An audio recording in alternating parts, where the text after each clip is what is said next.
Hello students, welcome back to my YouTube channel Shagun Classes. Today we are going to discuss a most important topic of class 10th painting theory, that is Madhubani paintings. In this video we are going for a quick revision, so let's start without wasting our precious time. Firstly, we see the picture of Madhubani paintings, so we have an idea about the color combination and outlines.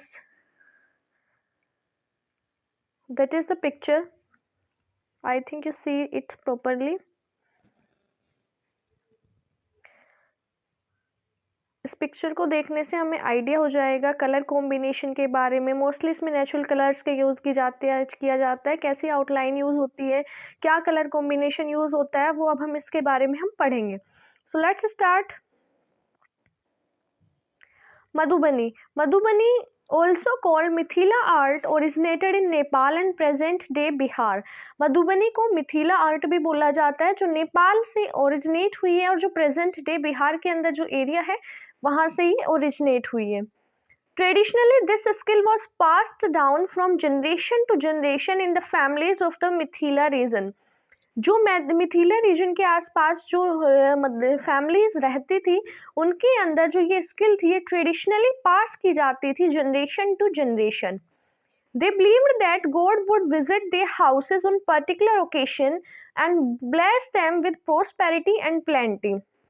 वो ये believe करते थे कि जो God है, भगवान जो होते हैं, वो उनके घर पर किसी पर्टिकुलर ओकेशन पर आते हैं और उन्हें ब्लेसिंग्स दे के जाते हैं. There are various motives for particular occasion के लिए क्या होते थे, अलग अलग मोटिव्स होते थे, जैसे कि बर्थ और मैरिज, फेस्टिवल्स, होली, जैसे होली होता है, Surya Shashthi, Kali Puja, Durga Puja etcetera.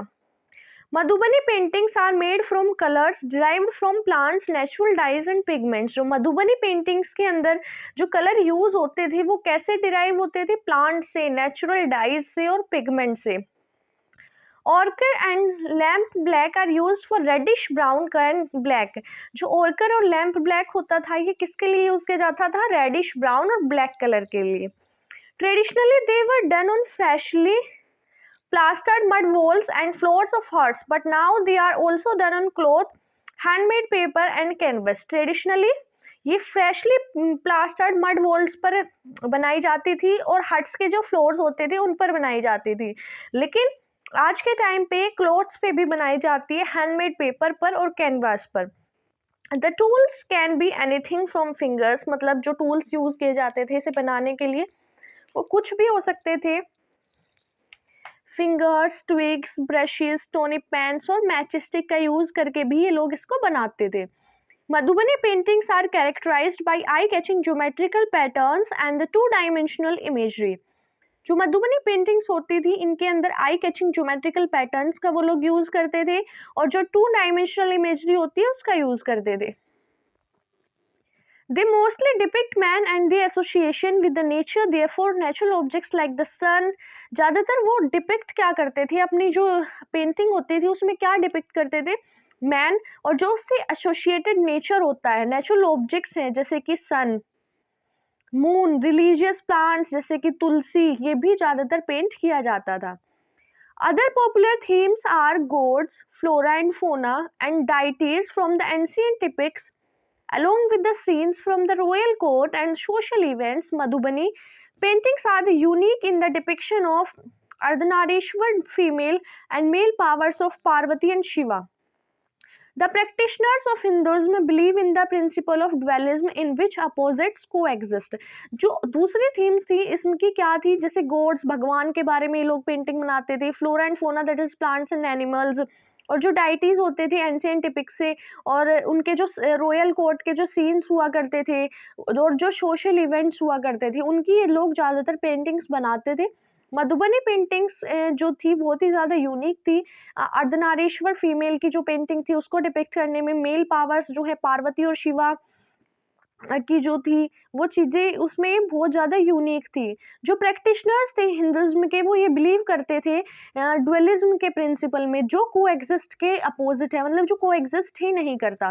This is the reason Madhubani artist do not draw a single line. यही रीजन था कि जो मधुबनी आर्टिस्ट थे वो कभी सिंगल लाइन ड्रॉ नहीं करते थे हमेशा, but always draw double line symbolising the harmony between the opposites.